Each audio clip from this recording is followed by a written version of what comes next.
Bande Kobalandi, ya Canal Congo Télévision, bane ya Kinshasa, bane ya République démocratique du Congo, na pesi bino penzambo te pe na tondisa mina sai ya kokuta na bino lisusu mokoli ya lelo poto meka kosolola kokabula makanisi kotala ndenge mambi mazali kotambola kati na ekolo ya biso ntabonzenga na tangi wana Congo démocratique lelo na masolo mokolo mwa lelo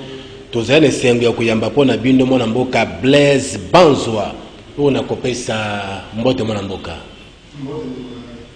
Blaise Banzwa azali permanent syndical ya OGEFREM awa na ville province ya Kinshasa pe na République démocratique du Congo elongo na mwana mboka Blaise Banzwa tokolobela makambo matali kompani wana ya l'État OGEFREM epai wapi mwana mboka Olivier Manzila Mutala bati ye pembe nazali suspendu na mikano ya mizwami na ministre ya transport voie de communication et de désenclavement mwana mboka Chéribin Okende Senga na masolo ya lelo tokomeka koyeba mokano oyo ezwami pona nini eloko nini ndeko asali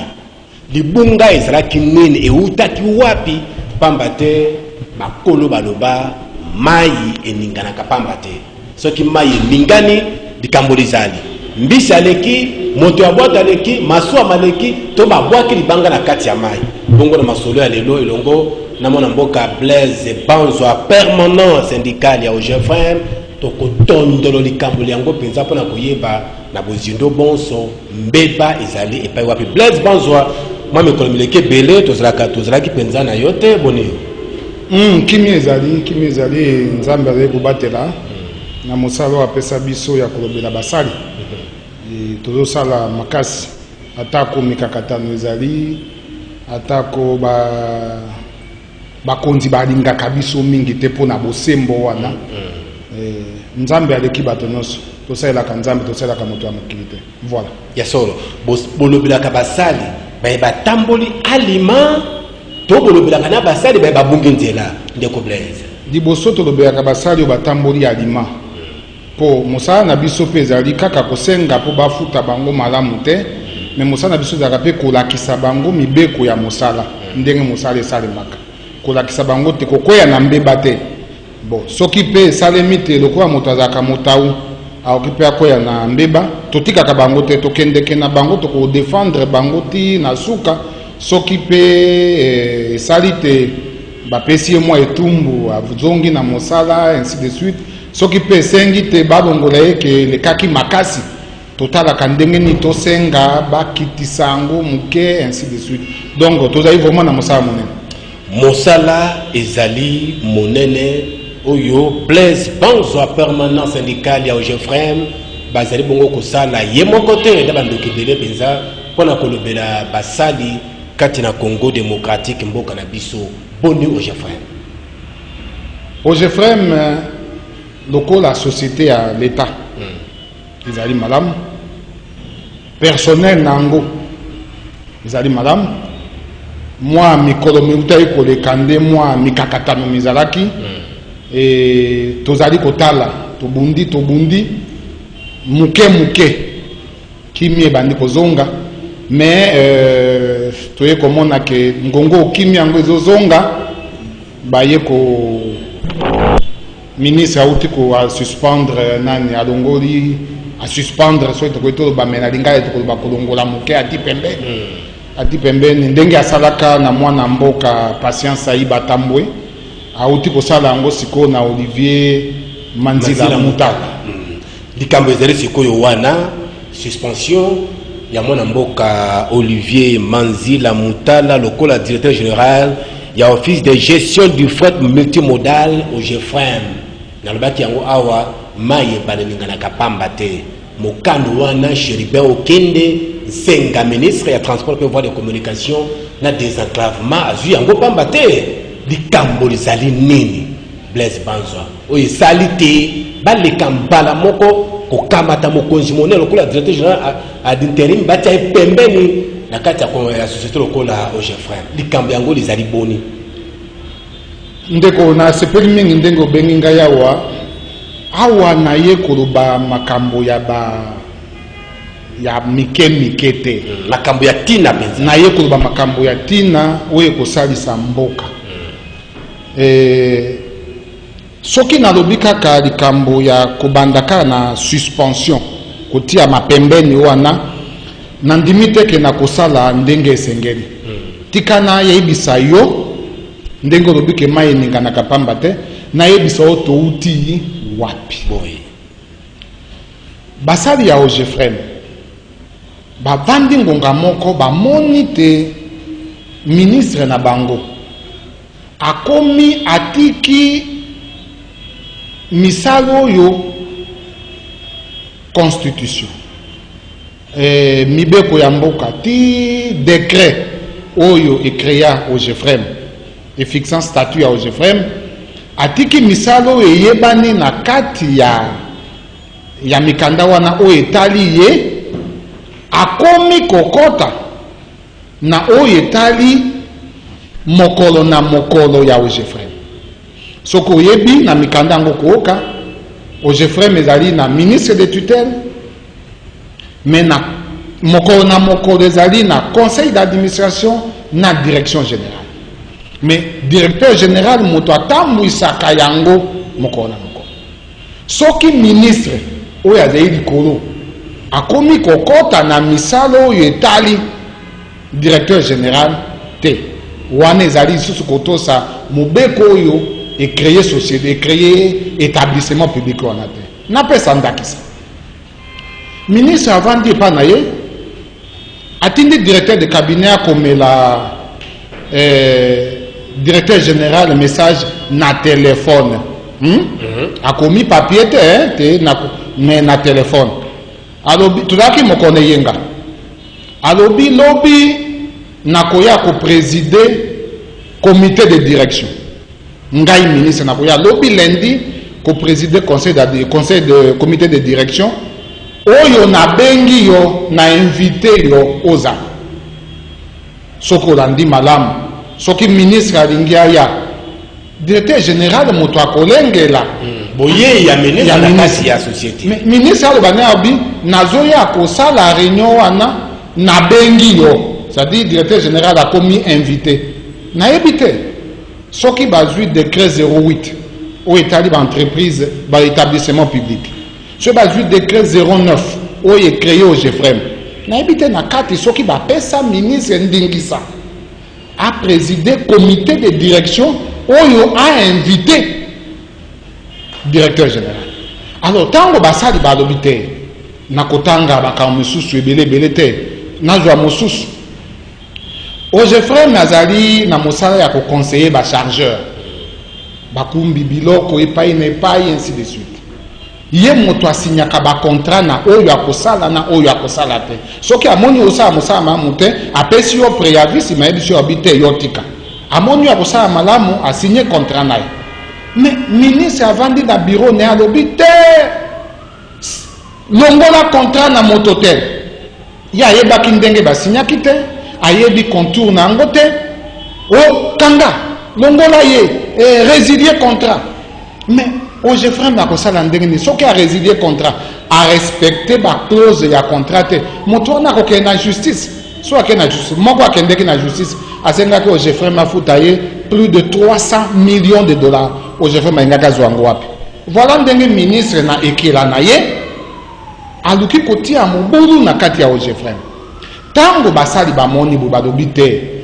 ministre wana ekomi ezali su baattribution na yo te okei mosika nde esalaki ke bato ya ogefrem depuis le 2 mars balobi te mpo toyebisa ministre makambo ya mabe wana tokangi mosala batelemaki basali grève te basali arrêt de service zela ndeko Blaise Banzwa de 2 mars je crois ti au 22 ok basali bazwaki décision ya koboya mosala okay. nani apesaki mitindo pamba te biso tozwi information ke makambo wana esalemaki na mbela ya mwana mboka Olivier manzila mutala ye nde moto asengaki yango esalema atie potopoto na kati ya kompani asali rébellion na kati ya kompani ndeko Blaise Banzwa po obenga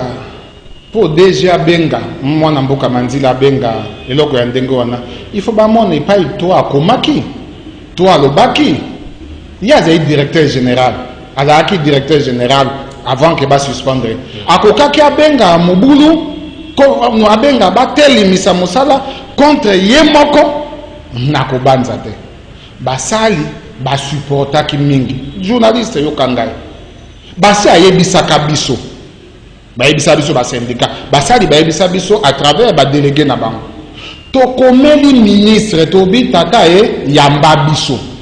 po makambo ezali kosalemele maamu te atikaka koyamba biso te solo ya solo mikanda ezali te ntango tomoni te dialogue ezali te tolobi me tozokende wapi ngongo biso tozali nano na likanisi te tozela mokolo ya kobenga biso basali balobi trop c'est trop basali bakangi ntango basali bakangi biso basindika toye totuni bango likambo ni babi te modele oyo ndako ezokende ekotambola malamu te biso tosali nini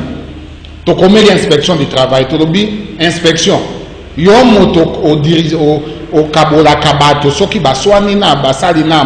mokonzi na bango yaka nanu kotala makambo ezali inspection aye amoni te likambo ezalaki wana ezali likambo entre basali na mokonzi na bango te mezali basali au Geoffrey Mobimba na ministre conflit wana ezali na code du travail te ezali conflit spécial yango wana omoni il fallait kaka soit ministre ye moko andi makozwa ba responsabilité na ye atika komikotisa na makasi ya bandai kosala soki ministre amoni te na kati ya société monnaie lokola OGFREM Olivier Manzila Mutala azali kokamba makambo ndenge esengeli te ata kaka na miso lokola ministre ya tutelle akoki komikotisa te mpona kosokisa molongo ndeko Blaise Banzoa mibeko elobi soki amoni mobulu akokomela directeur général alobi tala namoni boye pesa ngai biyana soki amoni keza okontinue akofungola o babengaka yango to mesure disciplinaire to action disciplinaire tinda suka soki amoni ke bafe ezali établi akomona premier ministre tango akomona premier ministre bakodébattre na conseil des ministres soki basisi kodébattre na conseil des ministres bapesi ye autorisation balobi suspendre ye nayebi te soki ngongo toza koloba na yo tokende na conseil des ministres tosali nyonso wana esalemi mpo bakoma na eloko wana tokende ndeko journaliste ntango tosali basali batelemisi mosala tozali kozia na ministre basolution ministre aye mbala mibale me mbala nyonso aye soki akomi alobi moke oyo naza na mobembo bozila ngai tobi tozozila yo mbala mibale aye akutaki na biso basyndicaliste oyo naza na mobembo bozila ngai tozeli ye malgré yango biso ozalaki na susi kaka ya solution tolandi ye ti na bureau na ye tobi excellence tosolola ntango tozali kuna toyoka kote oyo atindi la polise babeti baagent bapanzi biloko na bango badwi batelefone tout ça tolobi te tokoki tosolola no esu na climat oyo te tomoni ndenge ezotata bana boye malamu tomona premier ministre mokonzi na yo mpo azwa solution parce que soki tozali na conflit na ministre ne peut moto akoki azwa solution kaka premier ministre yango tokomelaki premier ministre kolanda mpo azwa solution asala arbitrage moto mangbongi ya Olivier Manzila Mutala ministre mokonzi na ye asengi na ye likambo ya basali zomi balongolaka bango mosala mobu ya koto mibale na zomi na sambo azongisa bango na mosala ye ko moto ya molongo atosaki te mpona nini ndeko Blaise Banzoa mwana mboka Manzila akutaki likambo wana ntango balongoli ndeko Patience Aiba balobi ifo azongisa bato wana alobi te problème ya kozongisa bango ezali te me tozala na kati ya molongo ndeko na ngai oyebi bandeko na biso oyo balobi ke balongwaka wana bazalaka tuku mibale na mibale koleka bamisusu basenga pardon bamisusu bafuta bambongo oyo libwa bazalaki zomi na moko te bazalaki libwa oyo batikalaki balobi te biso tokosala eloko te nde bakendeke babandi kobundana tokomaki ti et pas premier ministre balobaki que modèle balongolaki bango procédure ezalaki respecté te. Premier ministre azalaki saisi a constitué une commission oyo tozalaki na ye ministre ya transport to débattre kuna premier ministre azalaki bailakisaki ye ke procédure ezalaki respecté. Nde premier ministre akomaka mokanda alobi procédure loko ezalaki respecté. Oyo amoni te azalaki solution bapesi ezali ya malamu te akende na justice ngongo nazosola na yo boko na kati na bango bazali devant justice. Justice est condamné ba mosusu okoloba na ministre mais okoloba na DG Manzilo azongisa bato oyo justice a condamné bango il faut na nukuna esila te soki asikuna esili te akozongisa bango ndenge nini ezali makambo ezalaki na kati ya lokuta lokola soki balingi yo te batindeli yo likambo mpo soki osali yango te baluka raison. Ministre azali na besoin ya kozongisa bato wana te so azalaki na besoin ya kozongisa bango alingaki asala yango autrement ti lelo ngongo tozoloba awa Manzila azali kokanisa ndenge nini mpo asala bato wana mais ministre ntango aye koviole procédure yango omoni ti lelo il n'y a pas longtemps premier ministre Sama Lukonde auti kokomela na mokando tokotanga yango alobi likambo ya bato wana nasengi yo o analyser yango froidement o talango malembe précipitation te ezali kolakisa te ezala premier ministre Tshibala ezala premier ministre Sama Lukonde premier ministre azali moko bango basu bamoni te ezalaki na mabe na kati me tokende na yango ndenge esengeli ndenge mibeko ya mboka esengeki ezali te kovanda lobi jongisa bango te alingi bango te soki alingi bango il fallait basilisa dossier judiciaire avant bango bazonga. Kasumbalesa Cheribe okende fakende Kasumbalesa Olivier Manzila azali mokambi ya Ogefrem asengelaki kozala esika moko na mokonzi na ye oyo azali hiérarchiquement likolo na ye akomelaki ye mokanda ya koyebisa na ye tokosala mobembo na Kasumbalesa. Mwana mboka Olivier Manzila Mutala aboyi na motema moko kotosa mbela ya ministre ya transport Chéribin Okende Senga wana kaka mabe ya Chéribin Okende de Blaise Banzwa ndeko journaliste ngai na ye na ndako na yo nakoti na ndako na yo moko oyebi te ke ngai na ye mwasi na yo moto abandi koyamba ngai nasali nazali na bokonde na ndimi nasalisi yo te. Dossier Kasumbalesa ezali dossier porté esimbami na Ogefrem. L'État atiki Ogefrem a géré dossier wana. Directeur général moto apesa ka rapport na ministre apesa ka rapport na gouvernement. Balobi que espace moko ezali wana il faut ba bétonner yango. Basali appel d'offre makambo nyonso eleki malamu opposition ezalaki susu te. Ezali kozila kaka ministre a autorisé. Ogefrem kuta lobi loko ezo umela ngai kutu nazali prena bimisa mbongo na ngai moko po esala. Mais moko ya kokende kuna ndeko na ngai toyoka. Ministre a signé ordre de mission. Toko kende loko ale loto de moko na musala mitano alobi to ke moko ne yenga. Eyenge zali le 8 eyenge le 10. Boke le 10 te ordre de mission comme inde balobaka na français expiré. Il faut ministre a signé ordre de mission mosusu. Il a signé ordre de mission te. Manzila dengaka kende ndenge nini. Toyoka kaka ministre a komi kuna. Et Manzila zaki ye mokote moto azaki na délégation ministre. Président du conseil d'administration zaki. Tant que ordre de mission komi expiré, président du conseil d'administration a kende kite. Bongo be ba monne ba Manzila. Bongo ko président du conseil d'administration. Atikalaki. Même conseiller moko ya ministre zaki prévu na liste. A kende kite diko na ninyoa. Oti bato na kaka oyebi ke ordre de mission zali expiré. Mais yo keipo bango soki ba keito de bango non. Na lingaki soki ministre ya transport actualisaki ordre de mission bongo ba ke Manzila ya kite. Problème c'est que zali yango ordre de mission komaki expiré. Bazan kambo bamde baka personnel bango be balé a part makamba musala bakoy baza na likambo personnel te ede likambo musala ezali entreprise ya l'état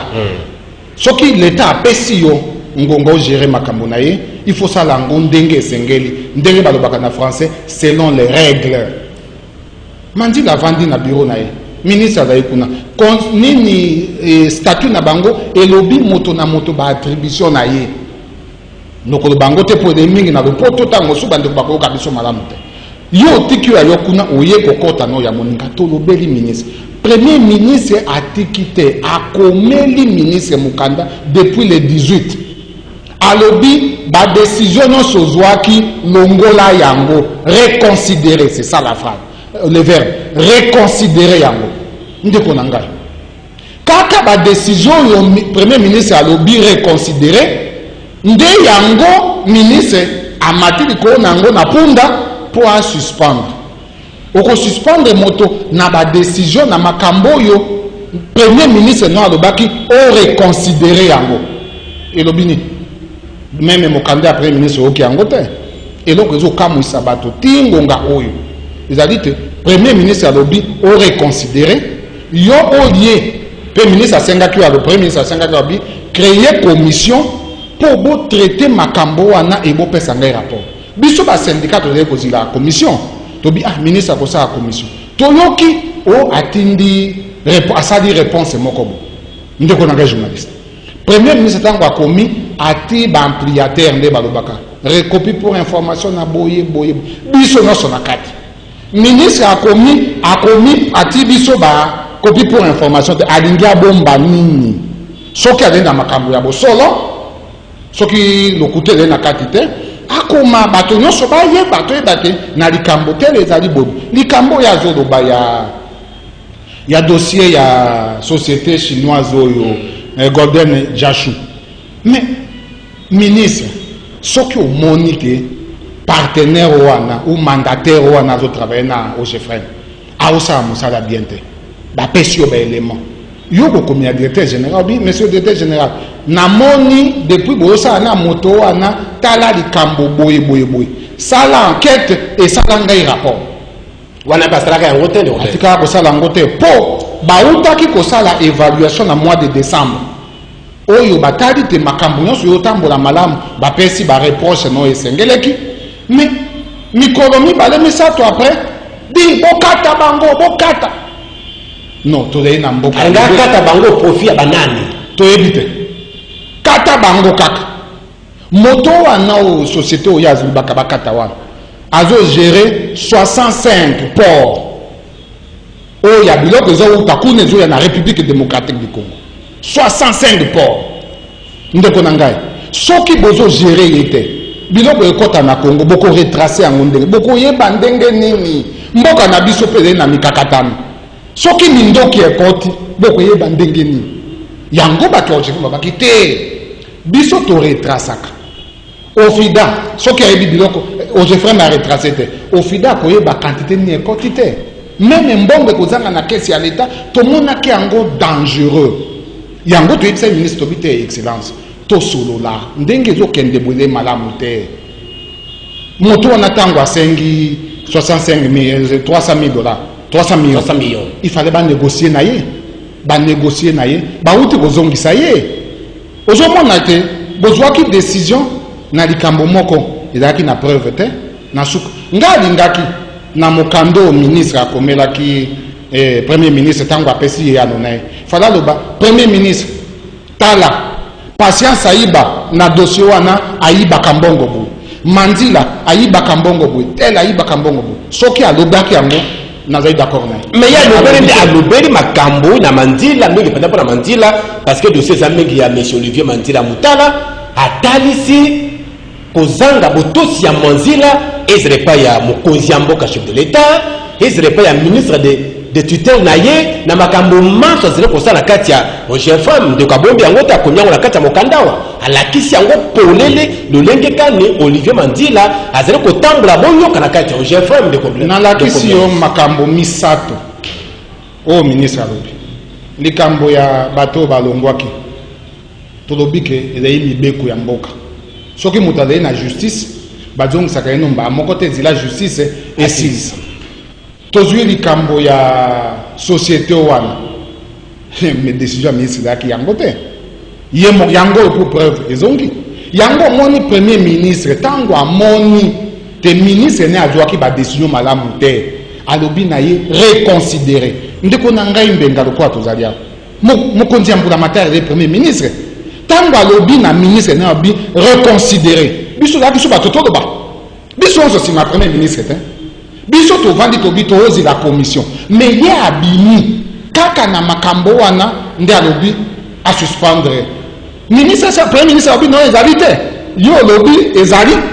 mais il fallait approuver premier ministre ezali c'est-à-dire nde na alobi na yo il fallait des éléments nouveaux alobi tala yi bakambongo boya sala kambo mais makambo ango soki tolandi tokomituna acharnement ou koluka kaka ezala ndenge wana ezoluba nini mboka ya biso nyonso l'état apesi yo mandat pour gérer yango il faut gérer yango na barègle likambo soki ezali ngai na moni boye ngai na moni est-ce que ya se aloba alobi direction générale OGFM tala na moni likambo tel bopesa ngai rapport koyoka yo ndenge lobi ndeko Blaise Banza permanent syndical ya OGFM bosengi lisolo na mwana mboka Chéribin Okende senga ministre ya transport de voies de communication na désenclavement pour la makambo manso mazali koleka na kati ya OGFM tosengaka bosengaka lisolo bosolola atikala oyamba bino te mpona mibembo makambo kilikili nyonso wana mpona kobanga bosemba koyoka miloko na bino mpona kobanga koyokisa masoni to mpona likambo nini na makanisi na yo koyebaki atika koyamba biso te ekozala malamu te ayamba bino ayamba na ntango ayembaka mibale na OGFM baagent basengi balobi il faut sola na basyndicaliste na biso naloba na ministre nalobi tala likambo ezali boye namoni ministre akiti nga alobi ayoki biso lokola mokolo wana alobaki likambo ya mobembo biso tosengi kutu directeur général tobi te kendo mona ye lisusu avant voyager tokutana naye ndeko journaliste tokomi mokolo babetaki basali tokomi na bureau na ye tomoni moto mosusu limbisanga ministre oyo namonaki ye mokolo wana avant mokolo ya liboso disponible tokuti ministre mosusu kaka toyebisa tobi te ndenge tozali awa babeti bato moyen ya kocontinue masolo awa te d'abord etali ngai te bo soki babeti ye mpona bo ministre ati confusion na suka tosolola te en fait problème ezali nini likambo soki ezali ya bosembo toloba yango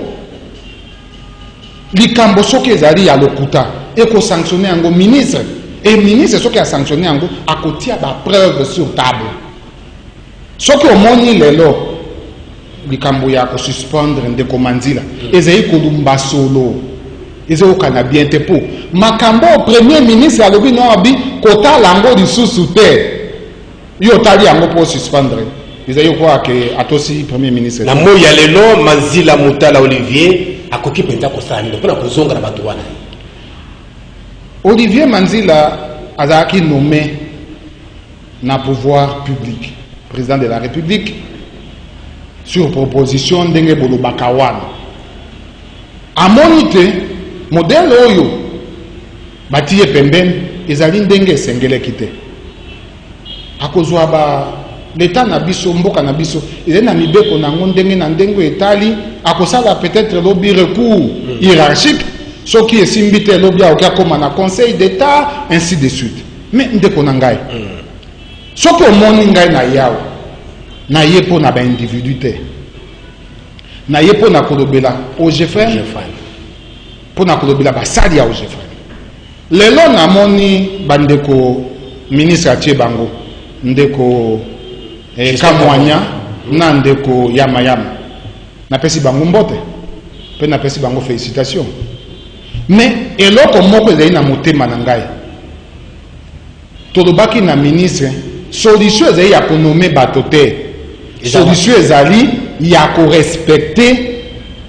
batexte statut ya OGFM meme bandeko oyo ati bango sikoyo soki texte tosami te bakozala na mokakatano ndeko na ngai bakozala na mokakatano et na yebi bango bien bango mibale badayi bato bandimaka salite te lobi okuna bakoloba te donc ona koloba na kobakisa na bi problème ezali ya konome te. Oui, nomination ya bato moto akoki aboya yango te parce que les pouvoirs publics moto anomaka, mais na condition nini bolongoli moto sur base ya makambo oyo premier ministre abomaki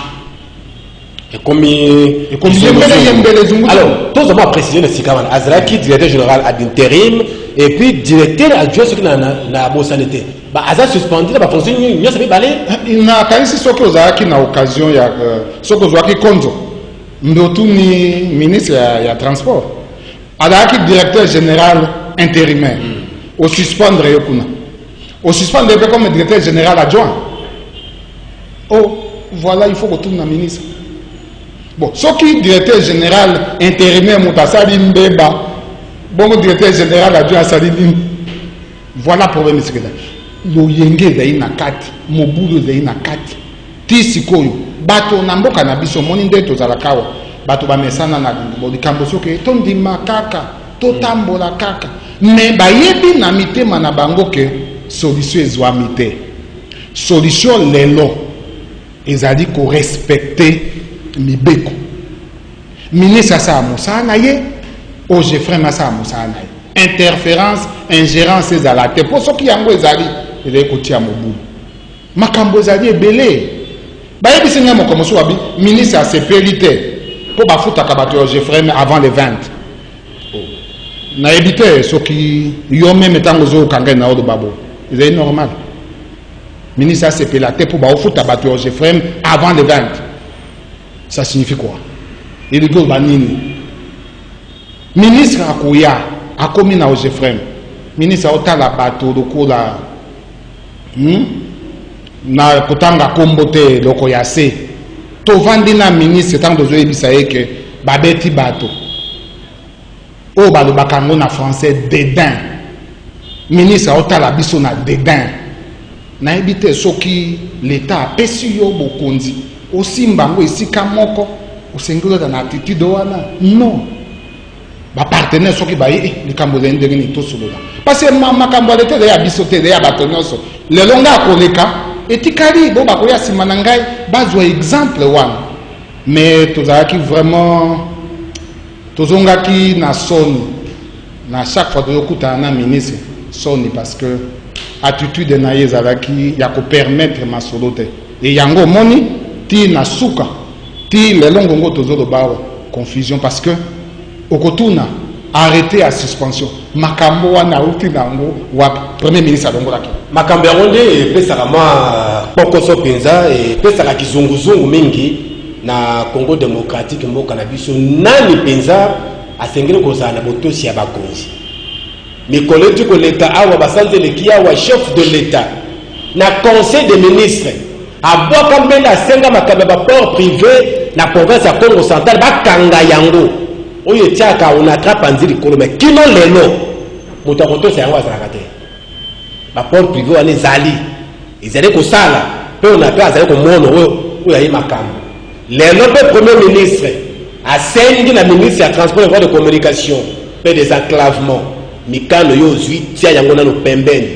lelo ministre kaka na makambo wana o ministre premier ministre boyaki azwi mikano a suspendre bato nani azali kokosa nani na kati ya mboka oyo soki na kati ya mboka na biso botosi ya mibeko oyo esengeli kokamba biso banso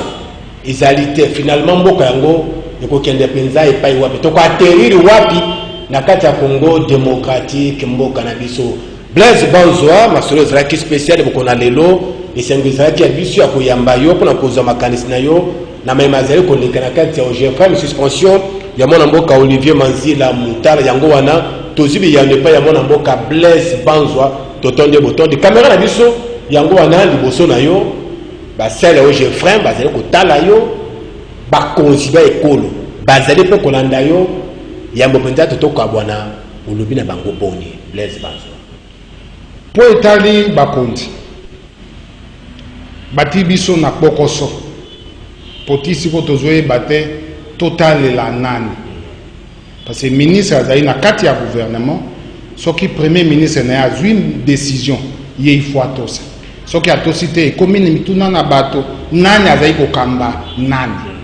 ezali inquiétude monene et kosalisa mboka na biso te po etali basali biso tozalaka na eloko ya koloba te soki euti pa basali te tozwaka ya basali tomemeli bakonzi bazala esika moko ojefrem ezali tata mama mosala ezali tata na mama yango omoni biso ntango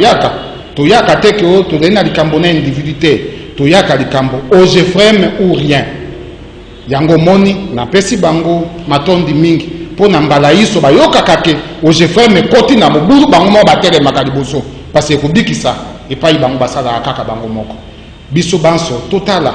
premier ministre bato nyonso bazwa badesizio esengeli parce lelo toyambi ndeko Kamwanya toyambi ndeko Yamayama soki lobi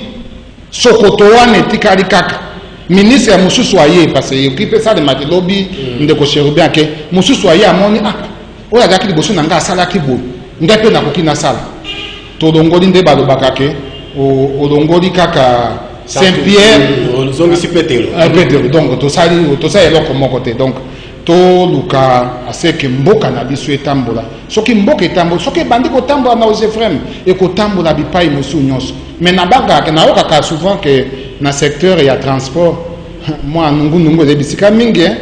ministre efasalaka mwa nkeba mingi. Merci. Matondo mingi Blaise Banzwa matondo mingi na bino banso pe bozwaki libaku ya kolanda biso mokolo ya lelo tozalaki na esengo ya koyamba permanence syndicale ya Ojefrem mwana mboka Blaise Banzwa au totondi epenza botondi na bino banso bozwaki libaku ya kolanda biso mokolo ya lelo Olivier Ngango Bikela matondi na yo Moro Jambe Aleka Bongo Mobu Christian Banzolo Bruno Nzinga Romba Makonda Mbange Makanga matondi na bino banso bozwaki libaku ya kolanda biso émission ya lelo ekomi na suka kasi biso topesaka mwa lisensi bato sukisa masolo na biso bakolo baloba te likambo ya moninga asali ngai mpe nasala bato ebele babukana makolo mpona mpe bazinda botikala malamu tokutani mbala ya si